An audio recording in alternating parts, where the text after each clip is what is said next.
राधे कृष्ण राधे कृष्ण राधे कृष्ण राधे राधे। जय राधे श्यामा श्याम श्यामा राधे। ओ राधे कृष्ण राधे कृष्ण राधे कृष्ण राधे राधे। जय राधे श्यामा श्याम श्यामा राधे राधे। ओ श्याम श्यामा राधे राधे। हे राधे कृष्ण राधे कृष्ण राधे कृष्ण राधे राधे। जय राधे श्यामा श्याम श्यामा राधे राधे।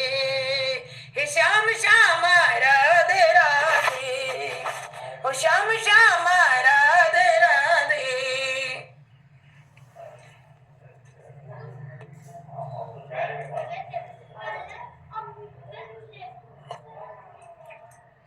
जी तेरा फोन ना चल रहा, इधर पकड़ा दो एक बार।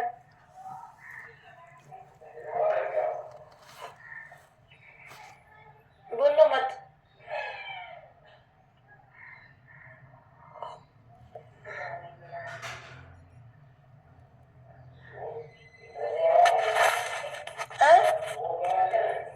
नहीं नहीं, सुबोध जी से कहो कि वो अपना स्टेटस लगा लेगा। चल गई होगी तो घर पर लाओ बंदी बड़ा। भैया यही बैठा क्या?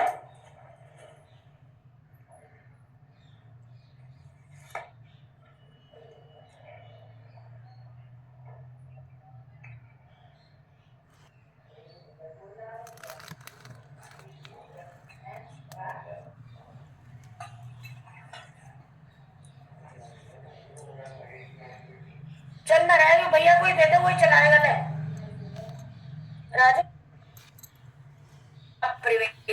उद्धव जी बोले गोविंद, अब आप तो अपने भक्तों का कार्य करके परम धाम को पधारना चाहते हैं, किंतु मेरे मन में एक बहुत बड़ी भारी चिंता है।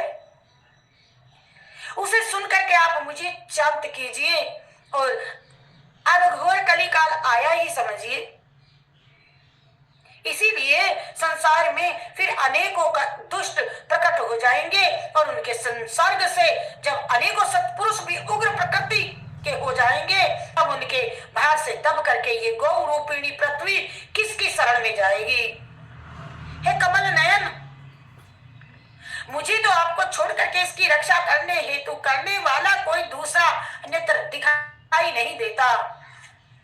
इसीलिए भक्त वत्सल, आप साधुओं पर कृपा करके यहाँ से मत जाइए।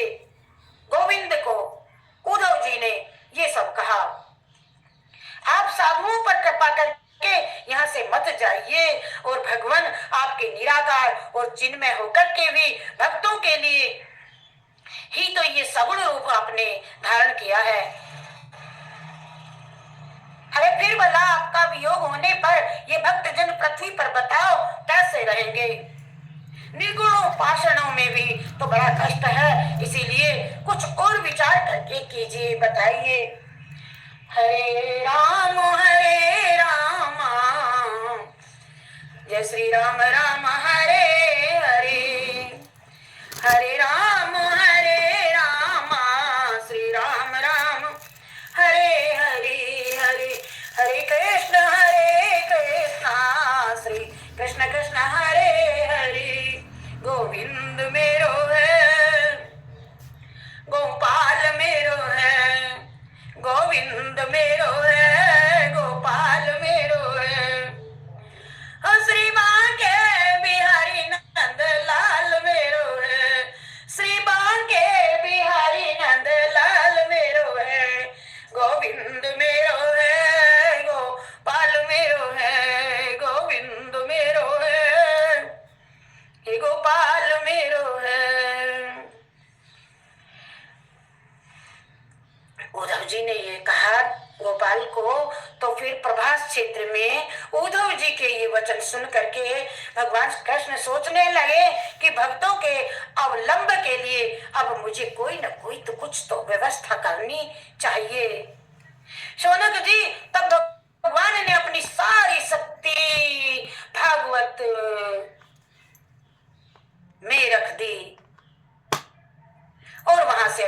हो गए, अंतर्धान होकर के इस भागवत समुद्र में प्रवेश कर गए।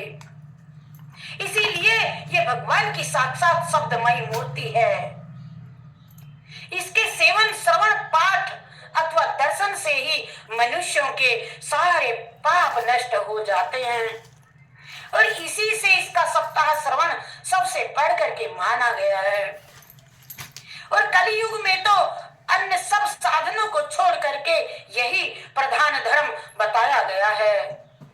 कली काल में ऐसा कोई और धर्म नहीं है जो दुख, दारिद्र, दुर्भाग्य और पाप की सफाई कर देता है तथा काम, क्रोध आदि शत्रुओं पर विजय दिलाता है। अन्यथा भगवान की इस माया से पीछा छुड़ाना देवताओं के लिए भी कठिन है।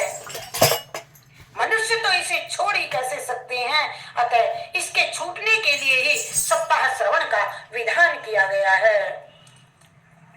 और सूत जी आगे भी कहते हैं कि शौनक जी जिस समय सनकादि मुनीश्वर इस प्रकार सप्ताह श्रवण की महिमा का बखान कर रहे थे, उस सभा में एक बड़ा भारी आश्चर्य हुआ। उस आश्चर्य को मैं तुमसे बतलाता हूं, सुनो। वहां तरुण अवस्था को प्राप्त हुए अपने दोनों पुत्रों के साथ लिए विशुद्ध प्रेम रूपा भक्ति बार बार श्री कृष्ण श्री कृष्ण श्री कृष्ण, गोविंद हरे मुरारे, हे नाथ हे नाथ हे नाथ नारायण वासुदेवा आदि भगवान नामों का उच्चारण करते हुए अकस्मात प्रकट हो गई। भक्तिमयी माता की जय हो। सभी सदस्यों ने यह देखा। परम सुंदरी भक्ति रानी भागवत के अर्थों का आभूषण पहने वहां पधारी और मुनियों की उस सभा में सभी ये तर्क वितर्क करने लगे कि यहाँ ये कैसे आ पहुंची, ये कैसे प्रविष्ट हुई। तब सनकादि ने कहा, हे भक्ति देवी, अभी अभी कथा के अर्थ से निकली हुई है। और उनके ये वचन सुन करके भक्ति ने अपने पुत्रों समेत अत्यंत विनम्र होकर के सनत कुमार जी से कहा। भक्ति में बोली, मैं कलयुग में नष्ट प्राय हो गई थी। आपने कथामृत से सींच करके मुझे फिर से पुष्ट कर दिया। अब आप ये बतलाइए कि मैं कहाँ पर रहूं। मुझे आश्वासन दीजिए, मुझे जगह भी बताइए तो मैं कहाँ रहूं।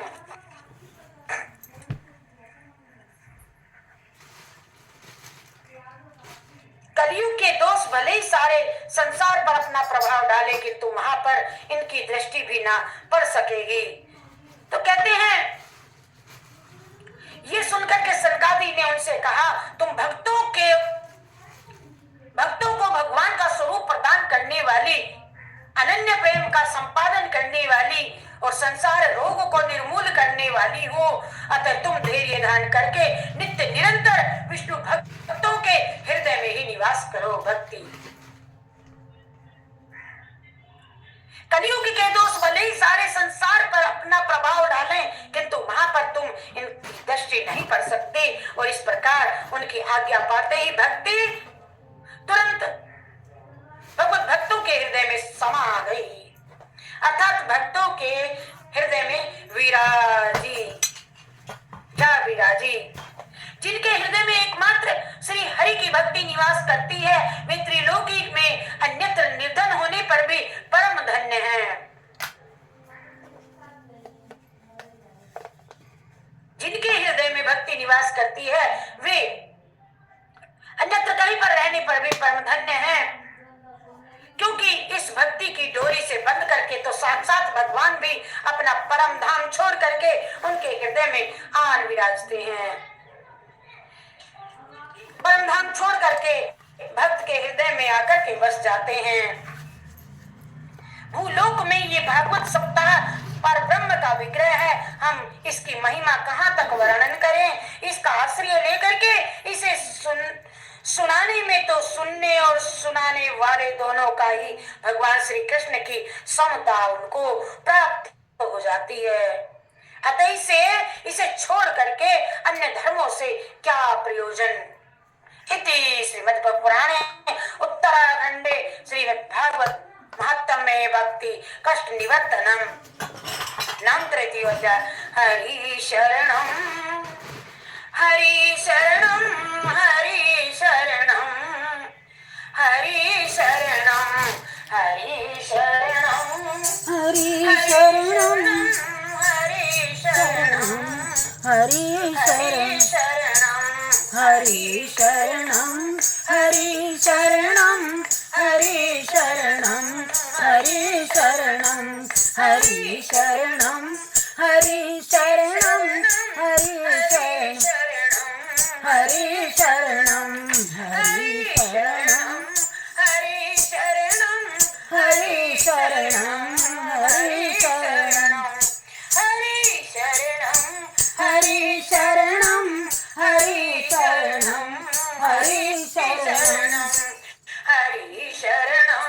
हरि शरणं हरि शरणं हरि शरणं हरि शरणं हरि शरणं हरि शरणं हरि शरणं हरि शरणं हरि शरणं। ये भागवत कथा कही